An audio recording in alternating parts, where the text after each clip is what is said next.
Diambil dari Injil Matius. Matius pasal 27 ayat 45 sampai dengan ayat 56.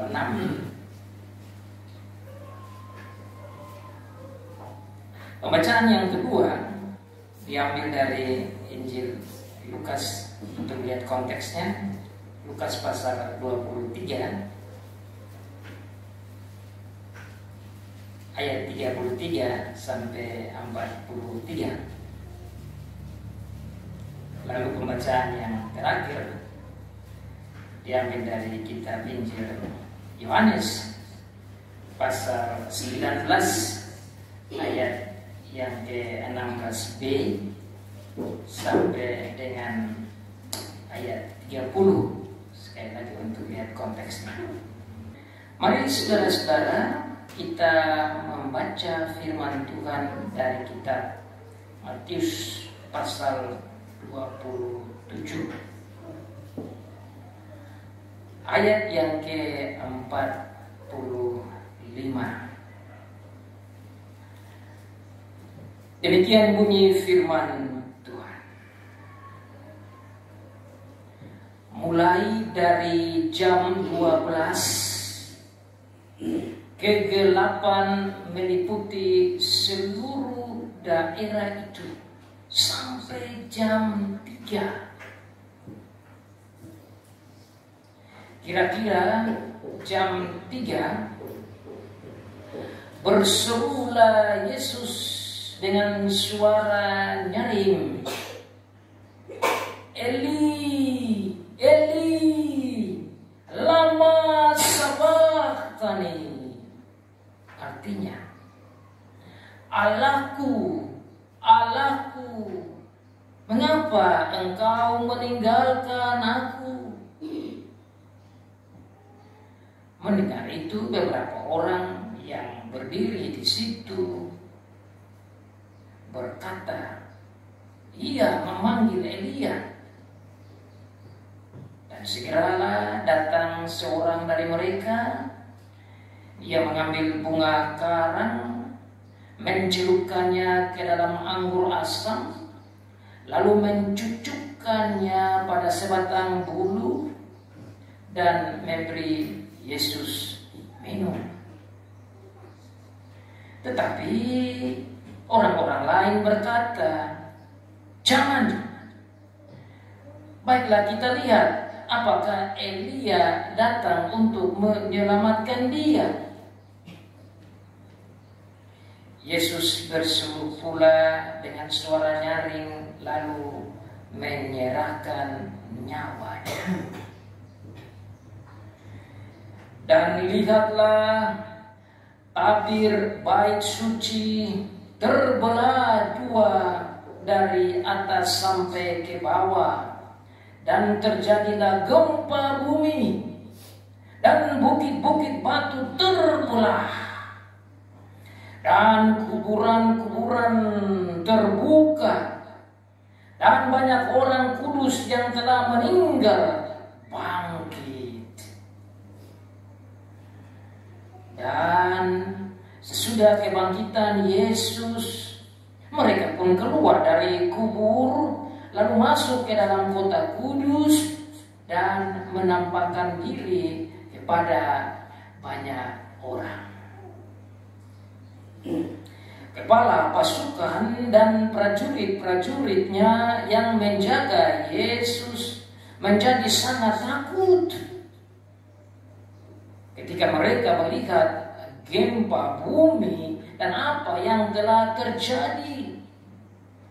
Lalu berkata, sungguh ia ini adalah anak Allah. Dan ada di situ banyak perempuan yang melihat dari jauh, yaitu perempuan-perempuan yang mengikuti Yesus dari Galilea untuk melayani dia.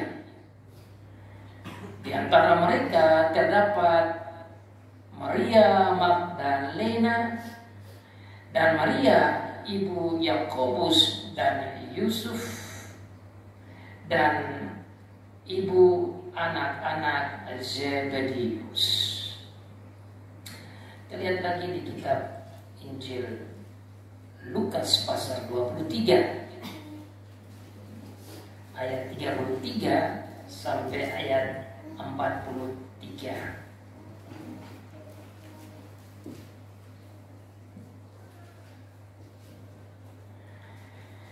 Ayat 33, ketika mereka sampai di tempat yang bernama Tengkorak, mereka menyalibkan Yesus di situ, dan juga kedua orang penjahat itu, yang seorang di sebelah kanannya dan yang lain di sebelah kirinya.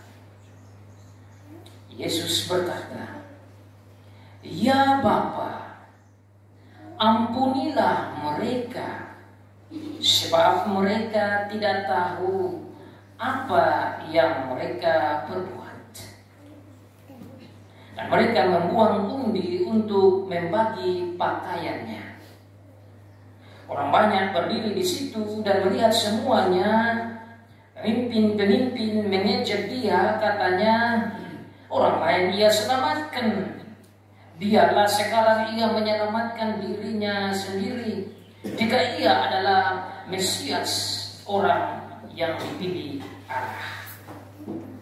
Juga prajurit-prajurit mengolok-olokkan dia. Mereka mengunjukkan anggur asam kepadanya dan berkata, "Jika engkau adalah raja orang Yahudi, selamatkanlah dirimu." Ada juga tulisan di atas kepalanya, "Inilah raja orang Yahudi." Seorang dari penjahat yang digantung itu menghujat dia, katanya, "Bukankah engkau adalah Kristus? Selamatkanlah dirimu dan kami." Tetapi yang seorang menegur dia, katanya, "Tidakkah engkau takut juga tidak kepada Allah, sedang engkau menerima hukuman yang sama? Kita memang selayaknya dihukum, sebab kita menerima balasan yang setimpal dengan perbuatan kita.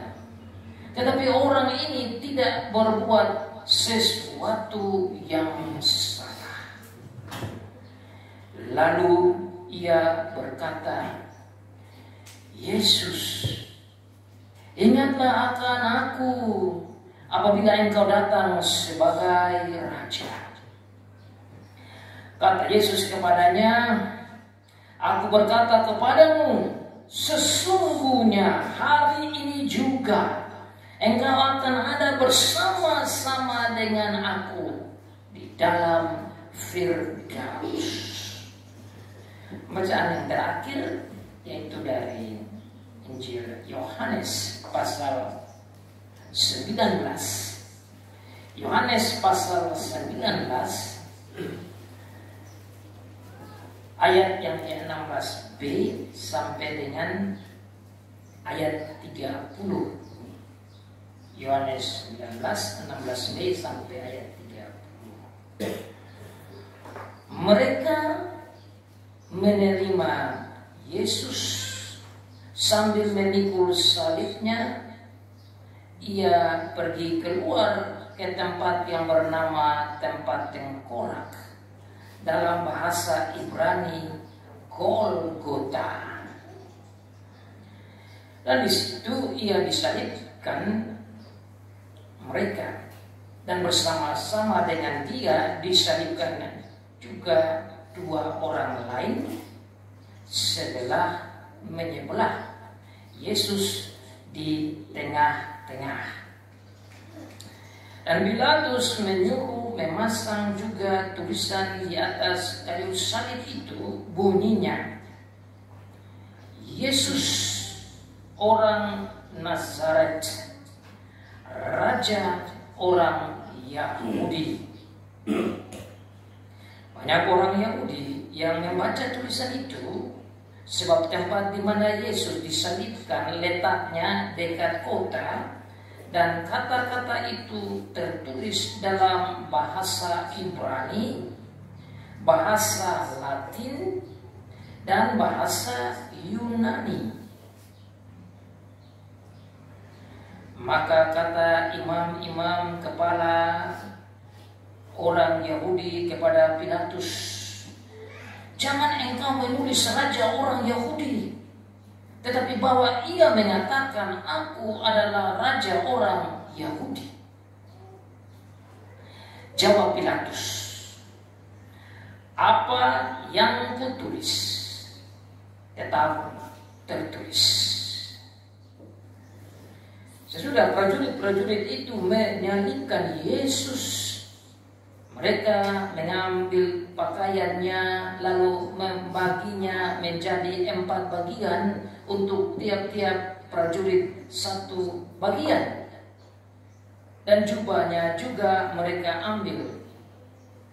Jubah itu tidak berjahit, dari atas ke bawah hanya 1 tenunan saja.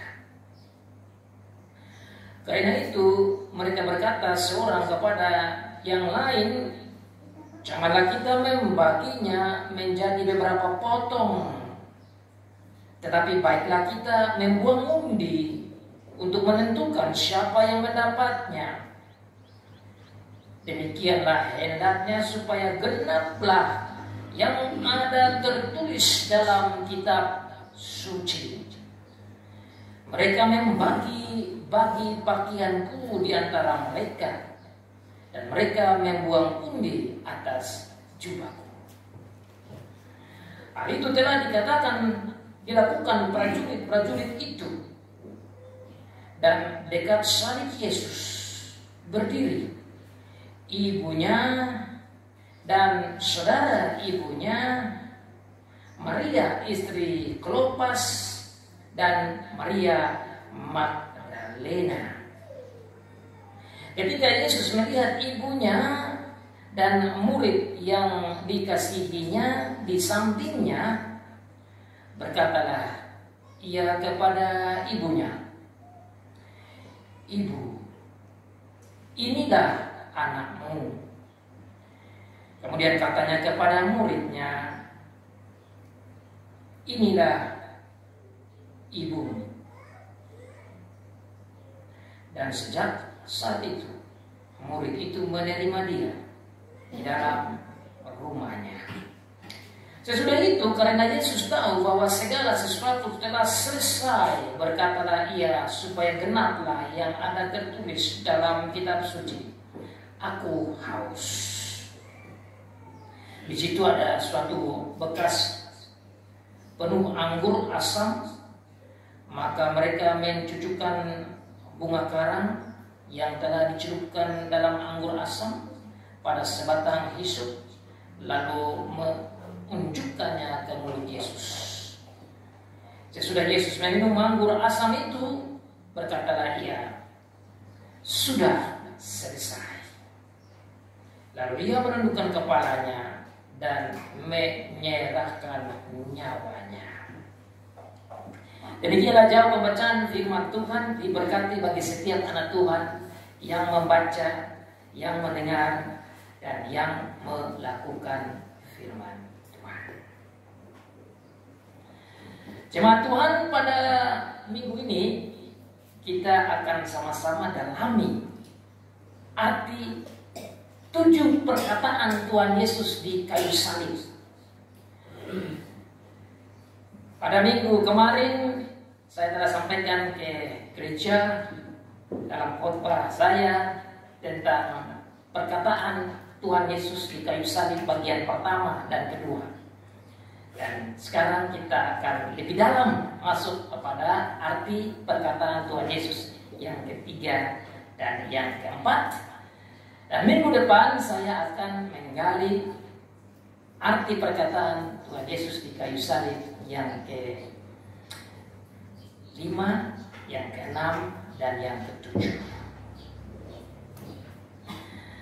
Saya berharap saudara-saudara masih mengingat 7 perkataan Tuhan Yesus di kayu salib. Kalau saya tanya, pasti ada bilang saya lupa. Tetapi bisa saja ada di sini yang sudah tahu. Maka mari kita mereview 7 perkataan Tuhan Yesus di kayu salib sebelum saya menggali lebih dalam yang ketiga dan keempat. Sekaligus meringkaskan kembali yang pertama dan kedua. 7 perkataan Tuhan Yesus di salib. Nomor 1. Ya Bapa, ampunilah mereka sebab mereka tidak tahu apa yang mereka berbuat. Tadi kita baca dalam Lukas pasal 23 ayat yang ke-34. Luar biasa. Nomor 2. Sesungguhnya aku berkata kepadamu, pada hari ini juga engkau akan berada bersama dengan aku di Firaus. Tadi juga kita sudah baca di Lukas pasal 23 ayat yang ke-43. Yang ketiga, Ibu yang tadi kita baca dalam Yohanes pasal yang ke-19. Ibu, inilah anakmu, dan kepada muridnya dia bilang inilah ibumu. Yang keempat, Eli lama sabachthani. Alaku, mengapa engkau meninggalkan aku? Tadi juga kita sudah baca dalam kitab Matius pasal yang ke-27. Sekarang yang kelima ini nanti minggu depan, tetapi tidak apa-apa kita ingat. Yang kelima, aku haus. Tadi yang baru kita baca dalam Yohanes pasal 19. Yang keenam, sudah selesai. Tadi juga kita sudah baca dalam Yohanes. Dan yang terakhir, ya Bapa, ke dalam tanganmu kuserahkan nyawaku. Tadi juga kita baca, tetapi di Injil yang lain lebih jelas, dia serahkan nyawanya dan dia mati. Sekali lagi cepat-cepatnya biar supaya kita ingat di rumah, karena ini kata-kata punya makna dan oleh karena itu saya ambil waktu untuk kita dalami. Nomor 1, ya Bapa, ampunilah mereka sebab mereka tidak tahu apa yang mereka berbuat. Nomor 2, sesungguhnya aku berkata kepadamu, pada hari ini juga engkau akan berada bersama dengan aku di Taman Firdaus.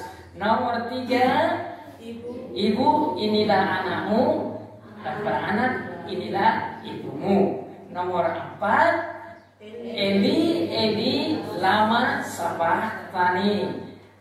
Alaku, mengapa engkau meninggalkan aku? Nomor 5 paling gampang, aku haus. Nomor 6 juga gampang, sudah selesai. Dan yang terakhir semua pasti tahu, di dalam tanganmu serahkan nyawaku. Saya ingin buat itu biar kita paling sedikit ingat kita punya kata-kata Tuhan Yesus yang mana anggaplah ini sudah terakhir.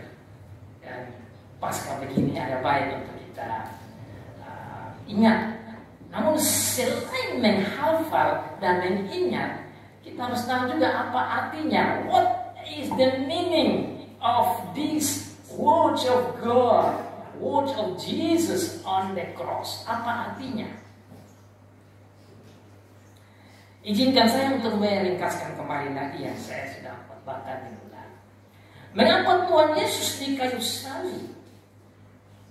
Dia berdoa, ya Bapa, ampunilah mereka sebab mereka tidak tahu apa yang mereka perbuat. Kalau kita ingat tatkala Tuhan Yesus mau ditangkap di Taman Getsemani, prajurit datang dengan senjata lengkap dan ditanya siapa yang kamu cari. Mereka bilang kami cari Yesus dari Nazaret. Dan tatkala dia bilang akulah dia, apa yang terjadi? Jatuh mereka semua, hanya omong aku. Itu berarti kalau Tuhan Yesus ini mau hancurkan orang-orang ini, hanya omong saja habis mereka. Berarti dia punya power, dia punya kekuatan, dia punya kehebatan, dia bisa habiskan mereka. Dia bisa buat action untuk musuh-musuhnya itu selesai. Kalau kita orang Kupang atau orang Indonesia bilang, dia perlu kapok. Kenapa? Dalam pembacaan sudah lihat Tuhan Yesus ini ditangkap, dipukul, diludahi, diolok-olok, dicambuk.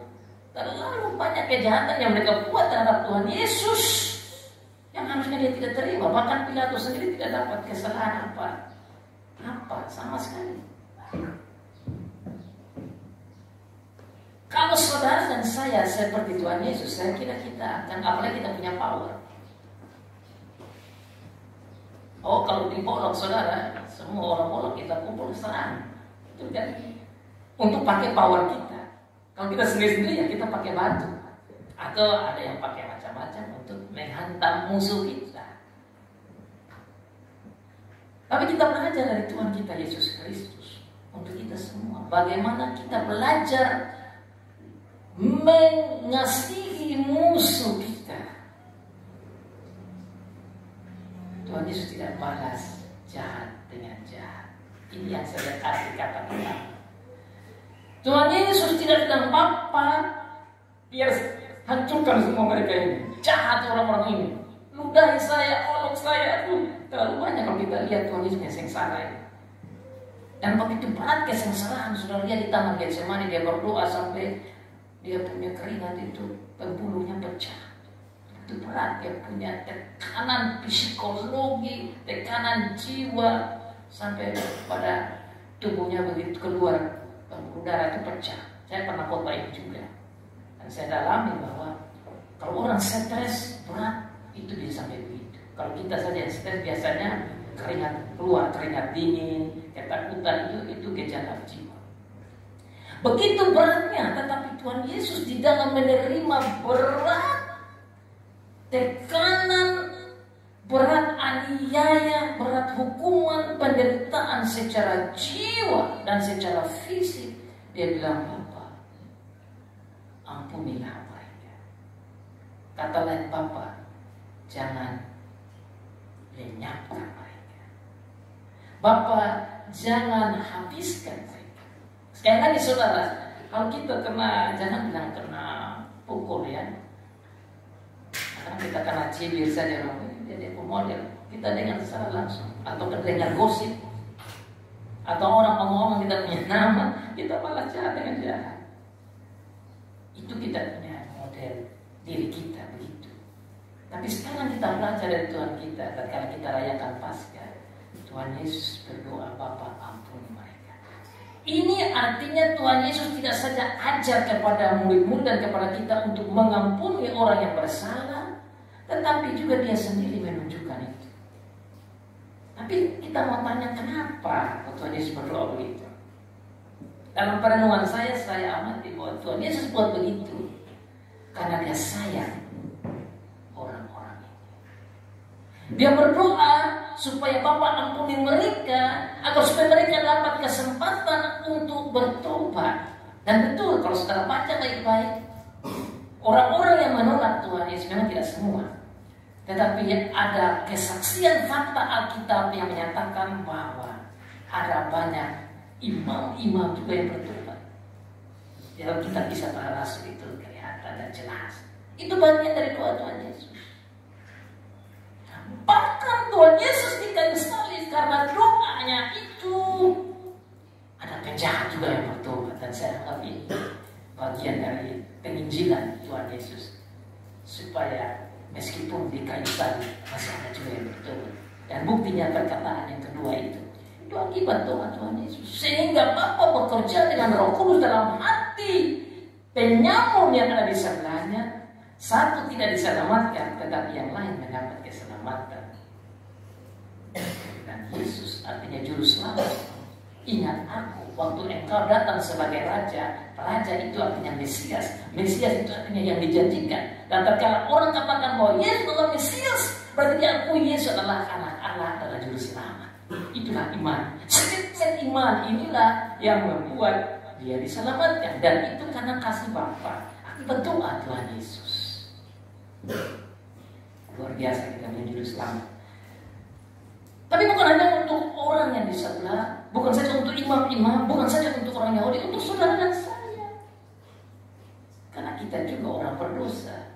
Tuhan Yesus berdoa supaya kita diampuni dan diselamatkan.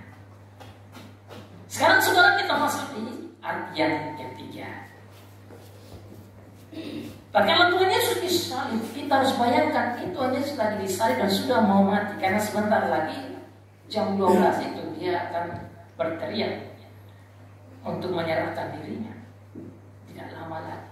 Tetapi tatkala dia disalib, dalam konteks yang kita baca bersama-sama, di sana ada beberapa perempuan. Mari kita lihat di kitab Yohanes pasal 19.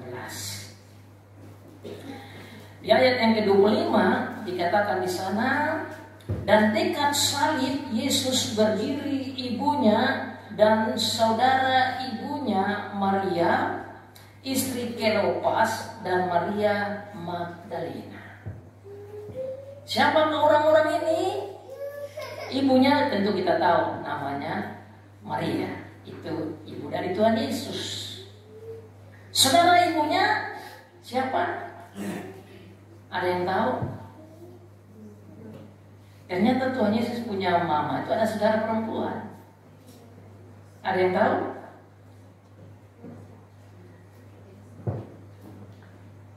Nama saudari perempuan dari Tuhan Yesus adalah Salome.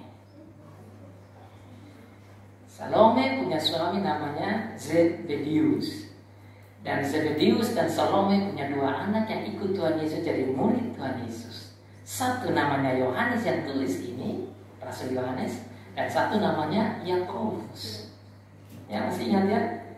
Jadi Tuhan Yesus ini punya murid-murid juga, dia punya sepupu. Karena dia punya tante, punya anak. Ya, masing-masing bisa bayangkan ya. Kalau saya lihat di sini ada Pak Dedi ya, Ibu Lisa dengan saudara Ibu Lisa punya anak, itu namanya kakak adik perempuan punya anak. Jadi Tuhan Yesus punya mama namanya Maria. Maria punya saudara namanya Salome. Salome dengan Zebedius punya anak namanya Yohanes dan Yakobus. Yohanes itulah namanya Yohanes Rasul, dan satu namanya Yakobus, juga dia Rasul Tuhan Yesus. Ada lagi yang lain, itu namanya Kleopas, punya istri namanya Maria. Nah, Maria Kleopas ini juga saudara dari Tuhan Yesus, juga ada hubungan keluarga. Saya teliti ternyata itu adalah saudari perempuan dari Yusuf. Jadi dia pun tante juga. Kalau kita lihat secara itu, jadi mereka kakak adik keluarga. Yusuf punya saudara namanya Maria.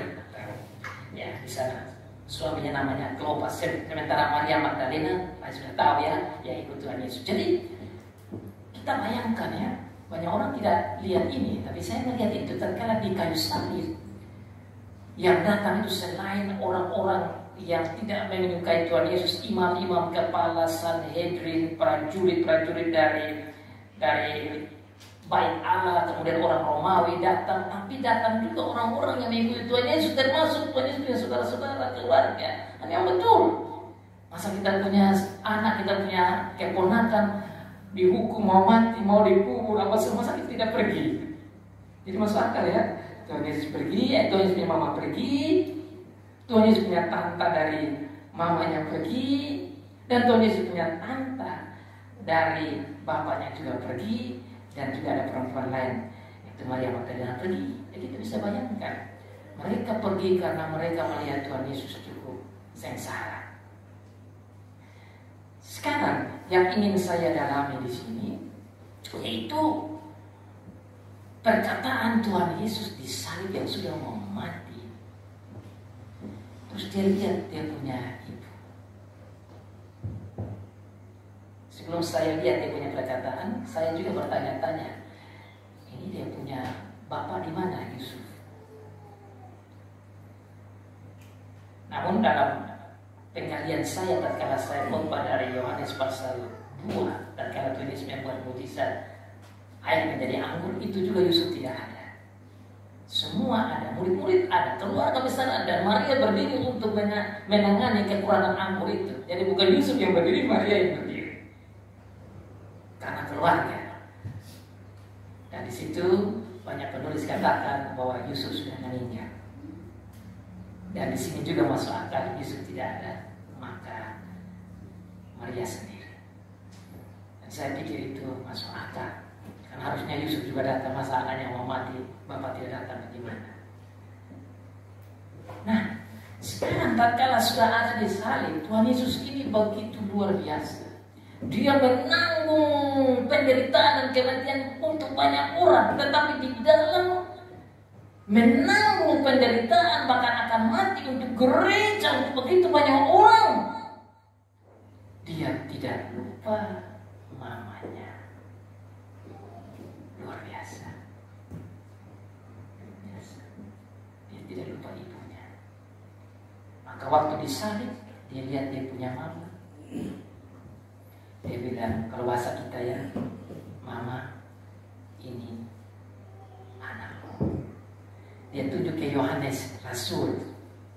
Dia punya sepupu yang bukan saja keluarga, tapi Yohanes Rasul ini adalah menjadi pemimpin gereja yang luar biasa. Dan Tuhan Yesus tahu itu. Dan Yohanes ini sangat dekat dengan Tuhan Yesus. Kalau kita dengar cerita Alkitab yang lain, selalu Tuhan Yesus itu kalau mengajar, dia selalu taruh dia punya badan di Tuhan Yesus, dia menaruh. Karena mereka sangat dekat. Tuhan Yesus mengasihi dia, dikatakan murid yang dikasihi Tuhan Yesus. Jadi Tuhan Yesus tidak sembarang memilih orang untuk memberikan mamanya. Kalau tadi saya katakan seorang janda, yang harus diperhatikan. Karena Tuhan Yesus anak sulung. Kita harus paham itu juga ya. Tidak bisa kita ini pikir Tuhan Yesus ini manusia, Tuhan Yesus juga manusia, dan dia sebagai yang sulung. Dan bayangkan mereka kan keluarga susah, yang tukang, Yusuf tukang, penghasilan pas-pas saja. Nah kalau Bapak sudah meninggal, ya Tuhan Yesus harus lanjutkan juga, bantu dan bertanggung jawab untuk keluarga. Maka sekarang dia yang adalah penanggung jawab keluarga setelah Papa meninggal, sekarang mati, mau mati ini. Dan ketika dia bilang, ibu inilah anakmu, anak inilah ibumu, mama inilah anakmu, anak inilah mamamu. Ini adalah satu pemberian tanggung jawab. Saudara-saudara mau ngomong ini adalah kata-kata terakhir dari Tuhan Yesus. Dia melihat mamanya dan dia tahu mamanya ini butuh pertolongan. Dan saya berpikir, saudara-saudara, kenapa ya kok Tuhan Yesus ini tidak kasih tinggal aset gitu? Rumah begitu, kok kita zaman sekarang ya, kalau ada apa ya, kasih tinggal 1-2 bidang tanah begitu. Itu tidak, kita kan begitu. Ini begitu susah. Sampai dia salahkan dia punya mama ke dia punya sepupu. Berarti memang mereka cukup susah. Alkitab tidak catat berapa banyak dinar atau rupiah atau uang yang Tuhan Yesus kasih tinggal. Kita ini zaman sekarang kalau bapak mama tidak ada apa-apa, lu pusing. Sudah ada juga kadang-kadang kita pusing juga. Itu tidak, saya renungkan itu tadi malam bila saya renung. Kenapa Tuhan Yesus? Kan bisa saja Tuhan Yesus ini kan Allah luar biasa. Bisa saja dibuat sesuatu ya untuk mamanya ini. Tapi yang luar biasa yang saya belajar, karena begitu susah, dia kasih mamanya ke anaknya, yaitu sepupunya itu yaitu Yohanes. Yang mana bisa kita renungkan, kenapa tidak kasih kepada yang lain, tetapi dia serahkan mamanya ke Yohanes Rasul yang sekarang tulis ini sebagai mamanya. Dan setelah itu Yohanes membawa mamanya itu atau Maria ke rumahnya. Itu dia katakan. Sejak saat itu murid itu yaitu Yohanes Rasul ini menerima dia yaitu Maria dalam rumahnya. Terus kita mau renungkan kenapa? Saya pikir Tuhan Yesus membuat ini untuk menunjukkan kepada kita Bahwa bagi Tuhan Yesus itu yang paling utama adalah pelayanan, pertanggungjawaban, perlindungan, pertolongan rohani. Bukan material, bukan uang, bukan tanah, bukan uang. Itu menurut saya. Kenapa saya ambil kesimpulan begitu? Karena Yohanes ini adalah rasul. Dia akan mati, tapi tulis tahu Yohanes akan menolong mama saya secara rohani. Dia juga akan mati. Dan buktinya Yusuf juga mati. Kita pikir-pikir harusnya ikut Tuhan itu kan panjang umur ini mama juga. Berarti bagi Tuhan itu bukan masalah panjang umur atau apa atau berapa kaya raya kita, bukan. Tapi bagaimana kita dekat dengan Tuhan itu. Nah sekarang kenapa kayak Yohanes? Karena Yohanes ikut Tuhan Yesus, mendapat pengajaran, mengetahui semua, dan sebentar dia akan melaksanakan tugas pelayanan yang luar biasa demi keselamatan spiritual rohani dari mamanya, yaitu Maria. Sekali lagi, bagi Tuhan Yesus bukan masalah uang, bukan masalah aset, bukan masalah tanah, bukan masalah material. Tapi bagi Tuhan Yesus kerajaan Allah itu yang paling utama. The kingdom of God is the number one. Betul. Ini saja kita cari dalam kerajaan Allah dan semuanya akan ditambah kepadamu. Aduh, saya kalau renung-renung banyak dari kita salah dalam mendidik anak kita. Kita mau supaya anak kita sekolah semangat supaya kaya, supaya hidup kaya, kan? Tapi apa gunanya itu kekayaan kalau anak kita tidak kuat secara rohani? Saudara, kita punya gereja kecil, tapi kalau kita gerakkan gereja, anak-anak semua takut Tuhan. Dengan sendirinya Tuhan kasih itu berkat, itu dikatakan carilah dahulu kerajaan Allah. Jangan sampai kita berebut untuk hal material, terus rohaninya hancur. Dan ini masuk dalam pendidikan rumah tangga. Banyak generasi muda hilang akibat terlalu banyak ke material. Cari uang, cari uang, cari uang. Tuhan Yesus ini kalau bikin baik, sebenarnya orang ya Allah ini bagaimana? Tapi bagi dia bukan itu penting. Yohanes, you are the spiritual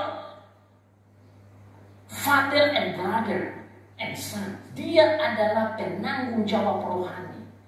Bisa saja dia kasih ke dia punya adik-adik yang lain. Tapi bukan itu. Dia kasih ke Yohanes yang Tuhan tahu, dan betul Yohanes ini luar biasa. Kalau saudara baca kitab Yohanes, Rasul Yohanes punya Injil. Waduh, rahasia tinggi rahasia. Makanya sekarang ini saya lagi khotbah kitab Yohanes, ulang ayat per ayat saya dalami. Begitu banyak rahasia surgawi yang Tuhan kasih ke Yohanes. Ya, kalau saudara buka di surat Wahyu, dia saja yang tahu itu rahasia itu Wahyu, kapan Tuhan Yesus datang, apa semua dia punya. Akhir zaman itu Yohanes yang tahu itu. Makanya Yohanes spending waktu dengan mamanya Tuhan Yesus. Jadi meskipun Tuhan Yesus tidak ada, Yohanes aja. Karena lewat Yohanes, seakan-akan Tuhan Yesus berbicara ke mamanya. Luar biasa ya. Dan saya yakin Maria dapat hiburan yang luar biasa. Dan itu yang dibutuhkan. Saudara buka kembali Roma pasal yang ke-14 ayat yang ke-17, itu menjadi perenungan saya akhir-akhir ini. Mari kita baca sama-sama terus, saudara lihat koneksinya, hubungannya dengan kenapa Tuhan Yesus bilang kepada Maria, kasih ke Yohanes untuk jaga dia, dan Yohanes dia punya mama sebagai mamanya sendiri. Sudah dapat? Kita baca bersama-sama. 1, 2, 3. Roma pasal yang ke-14, ulang lagi. Roma pasal 14 ayat yang ke-17. Saya ulang ya supaya tunggu semua. Ini penting saudara-saudara.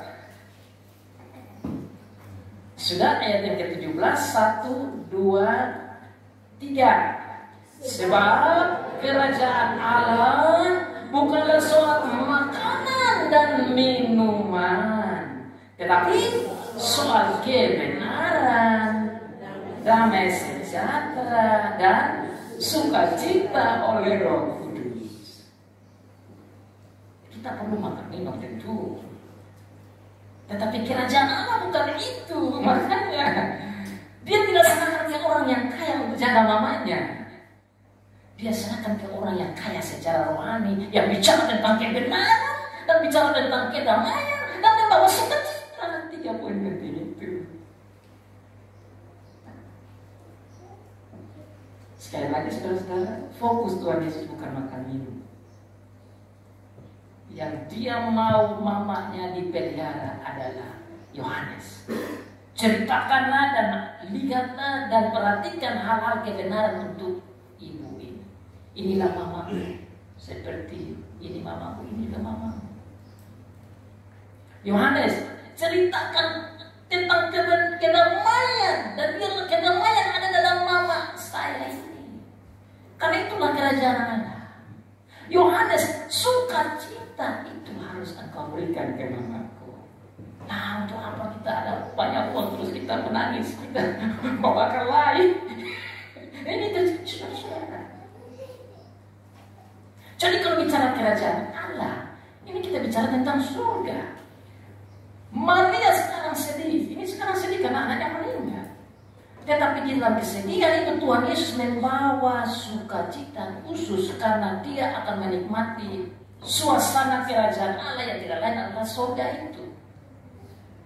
Jadi kalau kita mau bicara tentang kerajaan surga, kita bicara tentang kerajaan Allah. Isi dari kerajaan Allah itu bukan bicara tentang harta benda, tapi bicara tentang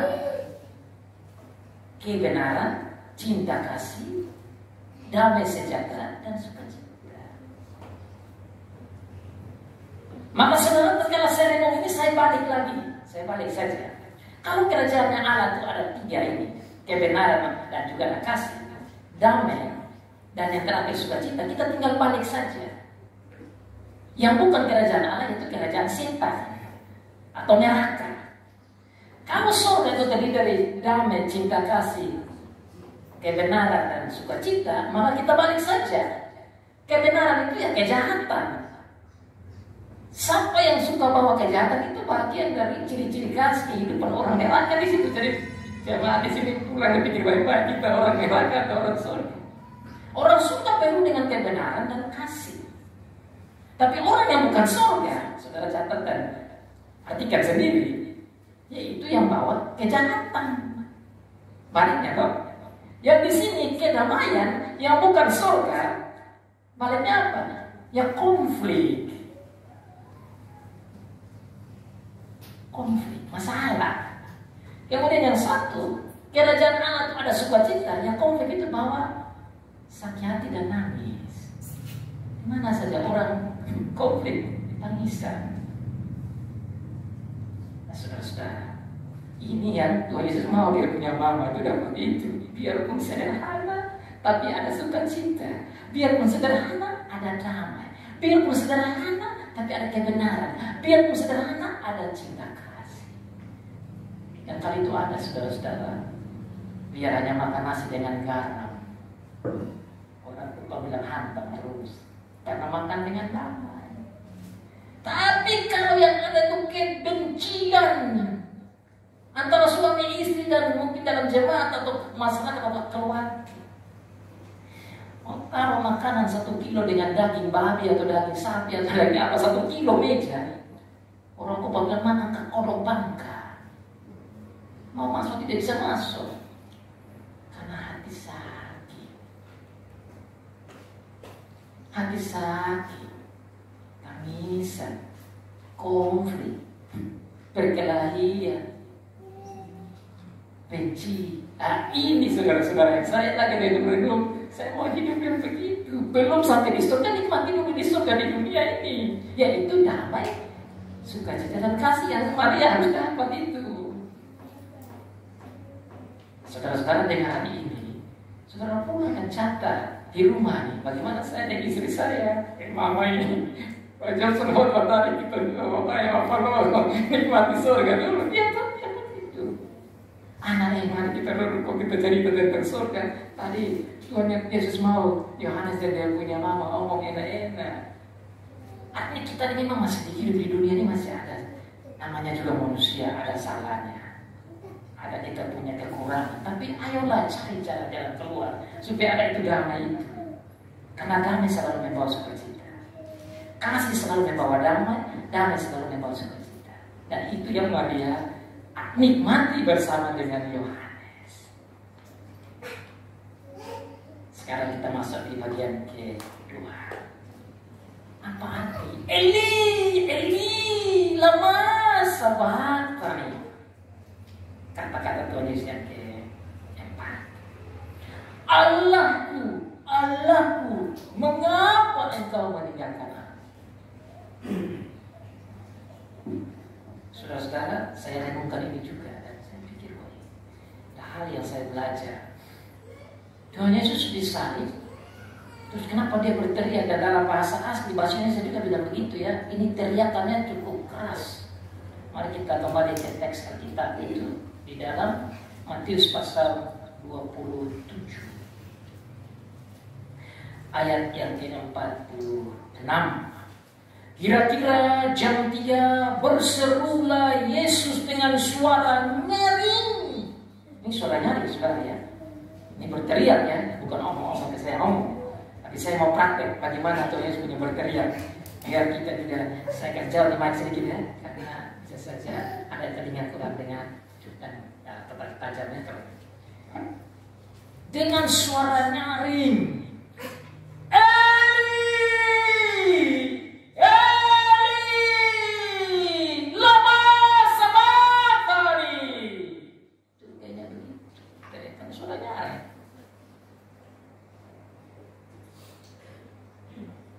Kenapa harus berteriak keras?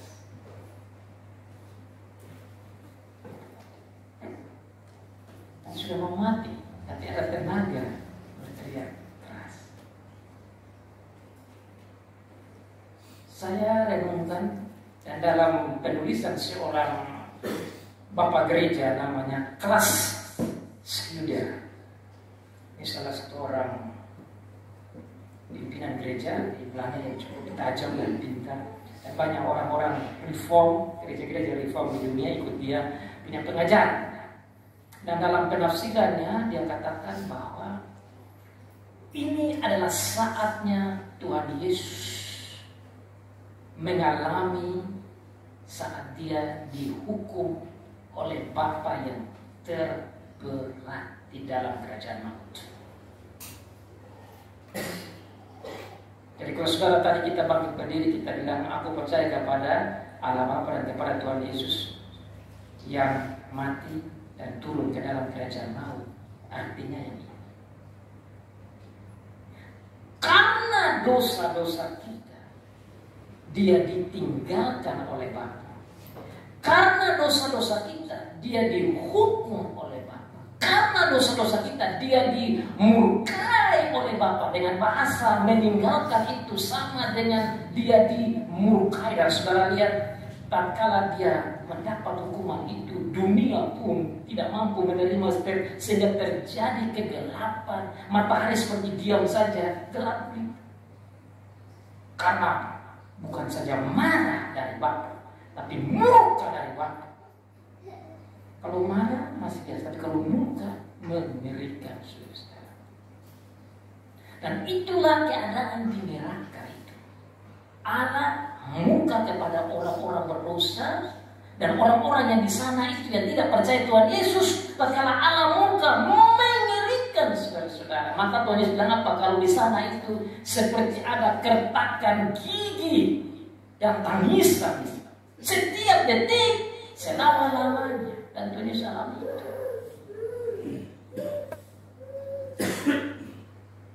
Saudara tahu kalau kita orang Kupang bilang kertakan gigi itu, kalau omongnya bilang makan gigi.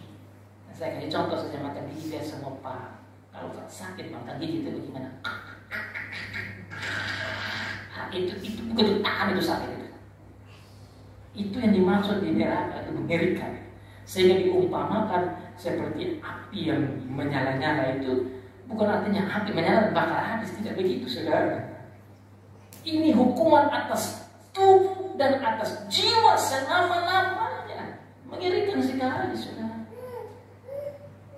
Tapi karena Tuhan Yesus sayang kita, dia alami itu supaya saudara dan saya tidak alami. Makanya dia teriak, "Allahku, mengapa engkau meninggalkan aku?" Berat sekali. Dan dia berteriak dengan kekuatan untuk menahan. Nah sebentar sudah mati.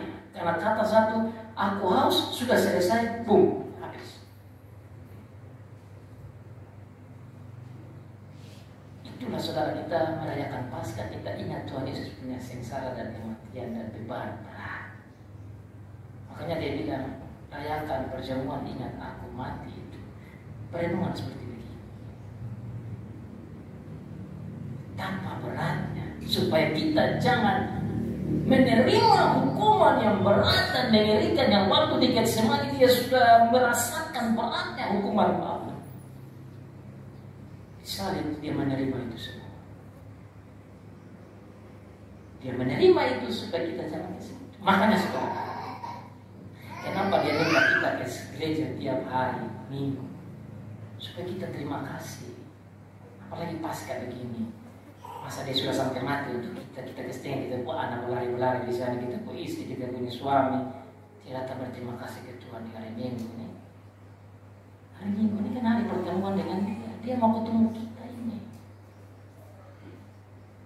Makanya saya di rumah saya, anak-anak saya bilang, kamu harus ingat itu. Hari Minggu mau sibuk apa-apa, ingat ketemu dengan Tuhan. Dan saya hari Minggu, saudara-saudara, saya selalu mau siap pagi-pagi karena saya mau ketemu dengan Tuhan. Saudara, kalau kita presiden mau datang di Bolok sini, siapa tidak mau datang? Datang jam 6, jam 3 semua sudah baris. Sekolah anak-anak sudah baris. Tidak makan juga, yang penting pegang bendera mau lihat di presiden. Oh ini presiden, di atas presiden, ini datang tiap hari Minggu. Masa kita tidak datang ketemu dia? Sangat hal yang aneh. Saya kalau lihat orang mau ketemu presiden 1 jam sudah berdiri di gereja, datang terlambat. Berarti kita tidak hargai kita punya Tuhan yang baik, yang mati. Tidak ada presiden yang mati kayak Tuhan Yesus begini, saudara-saudara. Itu saja kita mau berdiri. Mari kita renungkan ini, saudara-saudara, di masa Paskah ini. Ayo kita renungkan kita punya Tuhan Yesus yang begitu baik. Raja di atas segala raja, Tuhan di atas segala Tuhan. Saya bisa katakan presidennya di atas semua presiden. Saudara, minggu depan ayo gerak lebih banyak lagi. Baru datang di sini karena Tuhan mau ketemu kita, pendeta hanya alat saja. Kita kasih ingat. Saudara jangan tersinggung kalau kita omong tajam-tajam. Bukan untuk saya saja, untuk kita semua. Karena tugas kita nih omong Tuhan punya mau. Bukan omong untuk kasih tersinggung saudara-saudara, tidak. Kita punya tanggung jawab omong untuk Tuhan punya mau, supaya kata-kata kita ini diberkati dan jemaat diberkati. Ya, kalau saudara dengar dan laksanakan, saudara diberkati. Karena kita omong Tuhan punya mau. Nah. Tuhan punya mau apa? Tapi kita kasih tahu jemaat datang, saya mau ketemu mereka. Sama seperti waktu dia ciptakan Adam dan Hawa. Mereka dua belum kerja apa-apa. Hari pertama itu mereka diciptakan hari ke-6, hari ke-7 belum berapa-lama di taman kekal ketemu. Dia berkati mereka di hari ke-7. Sampai sekarang belum hari Senin, hari Minggu kita diberkati. Itu namanya adat kudus yang kita masih jalankan karena Tuhan Yesus perintahkan itu. Maka rugi besar orang kalau dia datang ketemu dengan Tuhan yang sudah sengsara mati. Jangan bilang rugi besar yang tidak datang. Yang terlambat saja sudah rugi besar. Kenapa? Terlambat itu waktu pendeta bilang apa? Kasih karunia damai sejahtera. Itu bukan pendeta ngomong, itu Bapak punya ngomong yang pendeta sampaikan. Salam dari Allah untuk jemaat yang dia sayang. Kasih karunia. Tadi sudah ngomong kan? Kasih karunia itu karis. Aku sayang padamu. I love you. Itu awal sebelum mulai lanjutkan dengan kebaktian. Kasih karunia karis, I love you, damai sejahtera, surga untukmu. Tadi saya sudah kuat waktu damai sejahtera kan kuat surga. Damai bagimu, Papa kasih tahu. Sehingga gereja adalah suatu saat di mana ada persekutuan, kebersamaan, pertemuan bergaul antara Bapa lewat hamba Tuhan dengan umatnya. Supaya nanti pergi ke rumah hari Senin sampai Sabtu, jangan lupa bagaimana engkau bertemu bergaul dengan saya. Di rumah, di kerja juga seperti begitu kita bergaul. Tapi ini hanya bisa kalau jemaat mengerti the deep love of God. Kalau kita jemaat orang tua mengerti cintanya Tuhan bagi kita seperti sekarang ini, mati untuk kita, sengsara untuk kita, masuk di kerajaan Allah untuk kita, dihukum di neraka untuk kita. Maka kita datang mau bertemu dan terima kasih. Sebelum saya tutup, saudara, saya kasih contoh. Kalau ada di sini dapat berkat besar, kasih satu rumah besar atau apa, itu pasti kita pergi terima kasih ke orang itu, kita mencium di lutut saja. Kenapa? Karena tidak ada rumah, kita kasih rumah besar, apalagi rumah tingkat 5 atau 7. Oh, pencium saja itu orang punya kasih. Karena tidak ada dapat. Saudara tidak bisa masuk surga, dapat. Ini lebih dari rumah 7 tingkat. Masa tidak dicium Tuhan punya kaki bagaimana? Saudara renungkan ini baik-baik. Kasih tahu kita punya anak tiap hari omong waktu makan, omong dengan mereka, Tuhan punya baik begini. Baca di firman tadi, diskusi waktu makan siang, waktu makan malam, diskusi dengan anak kita, sehingga mereka melihat Tuhan punya sayang dan mereka balik sayang Tuhan. Jangan sampai mereka sayang HP, TikTok, YouTube, apa semua tiap hari buang waktu di situ. Waktu dan Tuhan tidak ada. Zaman sekarang begitu.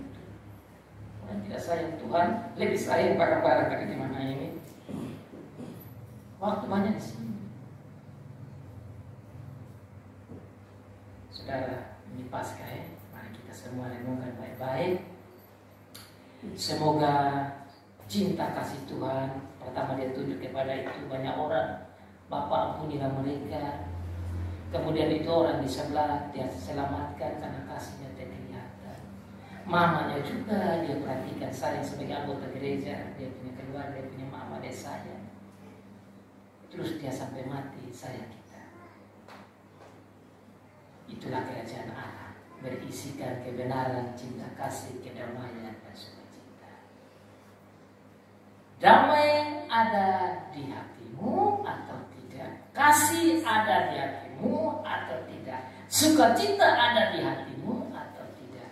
Jikalau ada, hai sahabat. Puji Tuhan, biar kita kembali dengan damai, dengan kasih dan sukacita, meskipun kita sederhana tapi kita kaya.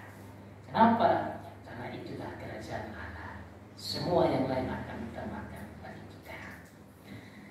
Amin.